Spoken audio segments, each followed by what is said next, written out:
नमस्कार मित्रों, मेरा संक्षिप्त परिचय देता हूँ। मेरा नाम है राहुल चिमन भाई मेहता। मैंने 1990 में कंप्यूटर साइंस में आईआईटी दिल्ली से बीटेक किया। फिर मैंने अमेरिका से मास्टर्स किया कंप्यूटर साइंस में 1992 में। और मैं कंप्यूटर प्रोग्रामिंग का काम करता था यूएस में 1999 में, अभी भी कर रहा हूँ। और 1999 में मैं इंडिया वापस आया और पिछले 12-13 वर्षों से मैं राइट टू रिकॉल के कानूनों का प्रचार कर रहा हूँ। तो आज की जो YouTube वीडियो है, आज तारीख है 8 जनवरी 2012 और आज जो टॉपिक लिया है वो एक अन्ना हजारे का जो लैंडमार्क स्टेटमेंट था कि हिंदुस्तान के वोटर 100 रुपये साड़ी और दारू के लिए वोट बेचते हैं, उसके बारे में है। ये बिल्कुल झूठ बात है कि वोटर अपने वोट बेचते हैं। मतलब उसमें 5% एक दूसरे तरह की सच्चाई है और उसको 100% झूठ में बना के फैलाते हैं। मैं खुद इलेक्शन लड़ा हूँ, मैं 3 चुनाव लड़ा हूँ। मुझे 7,500 वोट मिले थे, 7,300।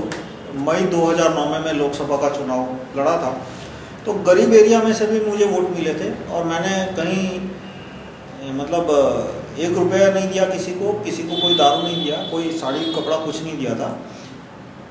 और इसमें जो एक वोटर की साइकोलॉजी होती है वो इस तरह की होती है कि वो रेशनल है, इरेशनल नहीं है। आप कहोगे कि भाई वोटर गलत आदमी को वोट क्यों देते हैं, ऐसा नहीं है। वो देखते हैं कि भाई कौन कौन आदमी है और उनमें से एक को वोट देना होता है।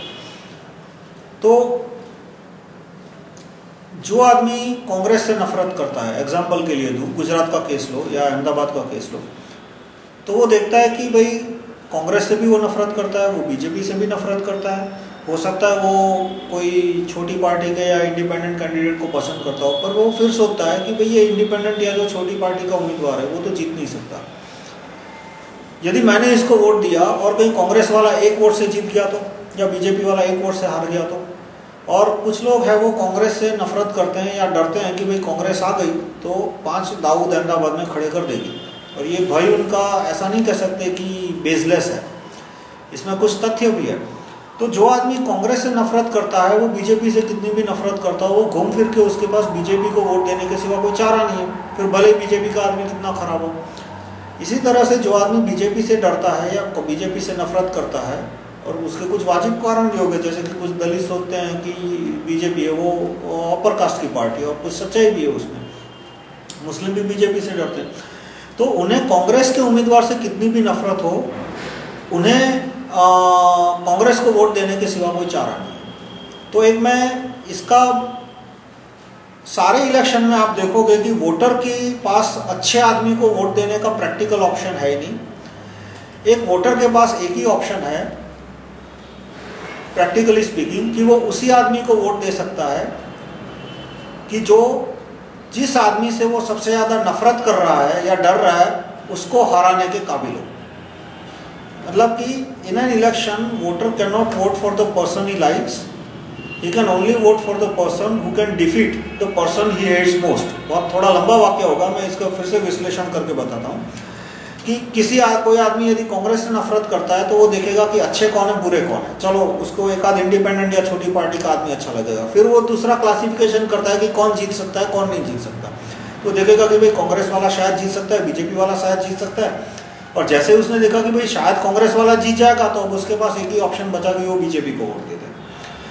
तो गलत आदमी को वोट इसलिए दे रहे हैं क्योंकि उन्हें उससे भी ज़्यादा गलत आदमी को हराना है। जैसे यूपी में किसी को मायावती से वाजिब कारणों से उससे नफरत है, तो उसके पास एक या 2 ही ऑप्शन है कि या वो कांग्रेस को वोट दे या बीजेपी को वोट दे।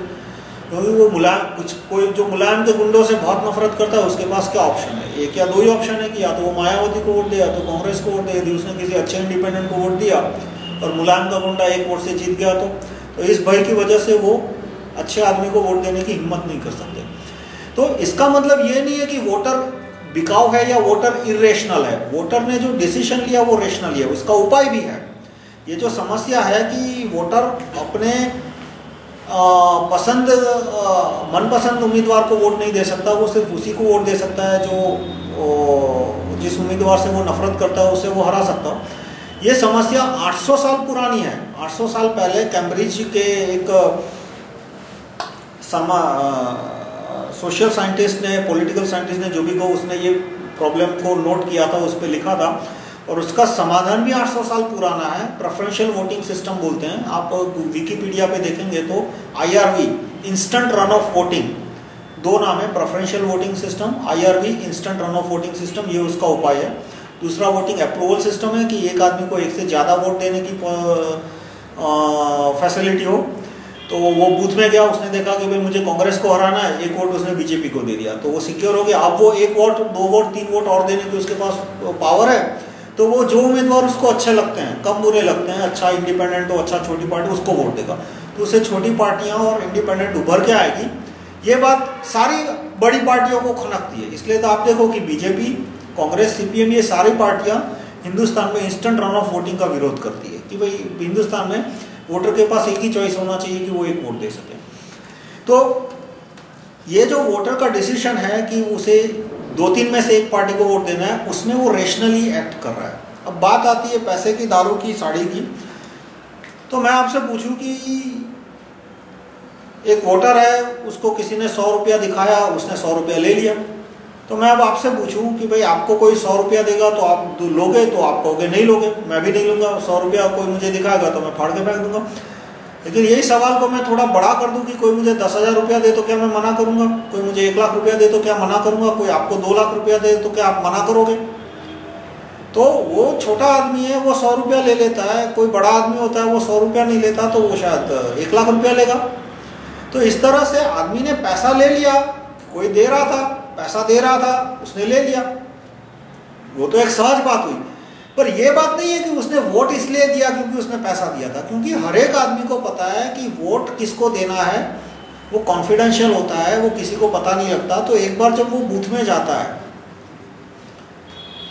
तो वो उसी को वोट देता है जो उसको कम बुरा लगे या अच्छा लगे। और पैसा तो वो दोनों जगह से लेता है। आजकल तो सारी बड़ी पार्टियां उसको पैसा देती है। हर एक पार्टी, कोई 100 देगी तो कोई 200 देगा, तो ऐसा भी नहीं है कि जिसने 200 दिया उसको वोट देगा। अंत में वो वोट उसी को देता है कि जो उसको कम बुरा लगे या अच्छा लगे। अब उसमें कुछ कुछ वोटर साइकोलॉजी होती है। उसने देखा कि ये आदमी रिश्वतखोर है, करोड़ों रुपया उसने कमाया, अरबों रुपया कमाया, और ये आदमी मुझे 50 रुपया भी नहीं दे रहा, खाना भी नहीं खिलाया, तो उससे उसे नफरत हो सकती है। ऐसा होगा कि यदि कोई रिश्वतखोर नेता यदि वोटर को पैसा नहीं देगा तो वो उसको वोट नहीं देगा, ये अलग बात है। पर यदि उसे पता है कि ये उम्मीदवार ईमानदार है और इसके पास देने को पैसा नहीं है, तो उस केस में वोटर ये नहीं देखता कि इस आदमी ने मुझे पैसा दिया या नहीं। उस केस में वो वही देखता है कि भाई ये आदमी जीत सकता है, नहीं जीत सकता है, कहीं उसकी वजह से गलत आदमी नहीं आ जाएगा। वो रेशनल फैक्टर है, वो बिकाऊगिरी की बात नहीं हुई। और दूसरी बात ये, जो लोग बोलते हैं कि वोटर पैसा बेचते हैं, अरे वोटर अपना वोट बेचते हैं, वो जब जुडिशरी की बात आती है या बड़े लोगों की बात आती है क्यों चुप हो जाते हैं? कौन न्यायाधीश है जो कि अपने रिश्तेदार वकीलों के फेवर में जजमेंट नहीं देता? या कितने जज है जो कि अपना जजमेंट नहीं बेचते? या तो ये अखबार के पेड न्यूज़ वाले जो है एडिटर या जर्नलिस्ट, कितने जर्नलिस्ट है जो कि बिकाऊ नहीं है? ये अन्ना हजारे वोटरों को गालियां देते हैं कि वोटर 100 रुपये में वोट देते हैं, वो जर्नलिस्ट को क्यों गालियां नहीं देते कि आप जर्नलिस्ट तो पैसा लेके न्यूज़ छापते हो? या एडिटर को क्यों नहीं बोलते कि all editorials are paid editorial, which is a fact. Every news is a paid news, every editorial is a paid editorial. ये जो सारे कॉलम आते हैं, columnist, every columnist is a paid columnist. वो सब दलाली होते हैं सारे के सारे कॉलमिस्ट। वो नीरा राडिया की टेप में आपने देखा होगा, हिंदुस्तान टाइम्स का एक कॉलमिस्ट था, वो वही छापता था जो 2-3 दिन पहले फ़ोन पे बात हुई। तो बड़े लोग हैं, वो बड़े सौदे करते हैं और उसका तो इन लोगों को जिक्र नहीं करते, या तो गलती से कभी एक आध बार कर दिया। और ये कहना कि वोटर पैसे लेके वोट बेचता है, वो गलत है, वो सरासर गलत है। क्योंकि उसे पता है कि वोट उसे जिसे देना हो वो दे सकता है, वो कॉन्फिडेंशियल है, वो कहीं जाने नहीं वाला। तो मैं अपना समस्या में समराइज करूंगा। कुछ लोग देश में ये बस ये डेमोक्रेसी को तोड़ना चाहते हैं, गिराना चाहते हैं, ख़त्म करना चाहते हैं, इसलिए इस तरह का कुप्रचार कर रहे हैं कि वोटर है वो बिकाऊ है। पहले बोलते थे कि मेरा नेता चोर है, अब ये बोलने लगे कि मेरा वोटर चोर है। क्यों? क्योंकि आपके अनशन में नहीं आया। भाई आप ऐसे बिना फिजूल की बातों पे अनशन करोगे तो नहीं आएगा। और जब वो वोटर अनशन में आया तब तक चोर नहीं था, और जब अनशन में नहीं आया तो आज वो चोर हो गया। तो मैं अपने इलेक्शन की फिर से बात करूं कि मैंने अखबार में 4-5 एडवर्टाइज दिए थे, 20,000 पत्रिकाएं बांटी थी, किसी को कोई पैसा वैसा कुछ नहीं दिया था, मुझे 7,300 वोट मिले। दूसरी एक कंस्टिट्यूएंसी थी, मैं नाम नहीं लेना चाहता क्योंकि वो डिफेमेशन का केस हो सकता है, उसमें एक बॉम्बे की पार्टी खड़ी थी, वो कुछ 600-700 करोड़ की पार्टी थी। उसने कितना पैसा खर्च किया उसको भी अंदाज नहीं होगा, करोड़ों में उसने पैसा खर्च किया और उसको कितने वोट मिले? 4500। यानी यदि पैसे से वोट बिकते तो क्यों उसको कम से कम 20-25 हज़ार वोट तो मिलने थे, पर उसके वोटरों ने पैसा उसने दिया, उसके वोटरों ने पैसा ले लिया। बाद में यही सोचा कि भाई इसको तो वोट देंगे, ये तो जीतने नहीं वाला, और इसकी वजह से कहीं कांग्रेस जीत गई तो, या तो किसी ने और उल्टा सोचा कि इसकी वजह से बीजेपी जीत गई तो कांग्रेस, जो आदमी कांग्रेस से नफरत करता था उसने बीजेपी को वोट दिया, जो बीजेपी से नफरत करता था वो कांग्रेस को वोट दिया, और उसके पैसे सारे पानी में गए। मुझे उसने करोड़ों रुपया खर्च किया, उसे 5000 वोट मिले, मैंने तो सिर्फ अखबार में 5 एडवर्टाइज दी थी, मुझे उससे ज़्यादा वोट मिल गए, क्योंकि जो वोटरों को मेरी एडवर्टाइज अच्छी लगी उन्होंने मुझे वोट दिया। फिर अधिकतर वोटरों में यही सोचा कि भाई ये राहुल मेहता तो जीतने नहीं वाला, और इसकी वजह से कि कांग्रेस जीत गई तो वापस उन्होंने बीजेपी को वोट दे दिया। पर वो डिसीजन रेशनल डिसीजन था, वो पैसे से इन्फ्लुएंस डिसीजन नहीं था। तो हमें इसका समाधान क्या करना चाहिए कि आज की सिस्टम में तो ये रहेगा कि वोटर के पास एक ही वोट देने की फैसिलिटी है, इसलिए वो गलत डिसीजन लेगा, और मतलब लीस्ट बैड डिसीजन लेगा, और इन द प्रोसेस वो बेस्ट डिसीजन नहीं ले पाएगा। तो उसका सॉल्यूशन है कि हम इंस्टेंट रिकॉल वोटिंग की ओर ध्यान डालें। ये नहीं कि हम बोले कि वोटर चोर है इसलिए इलेक्शन के ऊपर और कानून बनाओ। भाई और क्या कानून बनाओगे? तुम बोलोगे कि भाई हर हफ्ते 2 बार, मैं इलेक्शन लड़ता था तो हर हफ्ते 2 बार मंगलवार को और शुक्रवार को मुझे रिपोर्टिंग करना पड़ता था कि मैंने कितना पैसा खर्च किया। अब जो आदमी 2 नंबर का पैसा खर्च करने वाला है उस पर तो ये कानून वैसे भी अप्लाई नहीं होने वाला। आप हफ्ते में 1 बार रिपोर्टिंग कराओ, महीने में 1 बार रिपोर्टिंग कराओ, या हफ्ते में 7 बार रिपोर्टिंग कराओ। जिसको 2 नंबर का पैसा खर्च करना है तो वैसे भी रिपोर्टिंग नहीं करने वाला। तो इस तरह के कानून के ऊपर कानून बनाने का कोई फर्क नहीं है। यदि इलेक्शन का खर्चा कम करना है तो मैं कहूँगा राइट टू रिकॉल का कानून लाना चाहिए। जैसे ही राइट टू रिकॉल का कानून आएगा इलेक्शन के खर्चे सारे कम हो जाएगा। क्यों? क्योंकि जब उम्मीदवार को पता है कि 15 दिन में उसकी नौकरी जा सकती है तो वो 10 करोड़ खर्चेगा ही नहीं। आज कोई उम्मीदवार क्यों 10-20 करोड़ खर्च कर रहा है? क्योंकि उसको पता है कि वो 5 साल के लिए उसकी टर्म टिकने वाली है। जब उसको पता लगेगा कि 15 दिन में उसकी नौकरी जा सकती है तो बस वो नॉर्मल खर्चा करेगा। 20-25-50 लाख का जो खर्चा आ सकता है, तुम्हें 15 लाख वोटर है, 15 लाख वोटर तक एक पैम्पलेट भी पहुंचाना हो तो 15-20 लाख का तो खर्चा आएगा। तो उतना खर्चा करेगा, थोड़ा बहुत और करेगा, पर कोई वो यदि राइट टू रिकॉल आएगा तो कोई उम्मीदवार 10-20 करोड़ नहीं खर्चा करेगा। तो हमें ऐसे उपायों पे ध्यान देना चाहिए। एक मैं उपाय कहूँगा instant run of voting, preferential voting system IRV, और दूसरा राइट टू रिकॉल। इससे ये जो बेहताशा पैसे खर्चे जाते हैं पानी की तरह, उसकी समस्या पे ये समस्या कम हो जाएगी। और ये कहना कि वोटर पैसा लेके वोट बेचते हैं वो बात सरासर गलत है। धन्यवाद।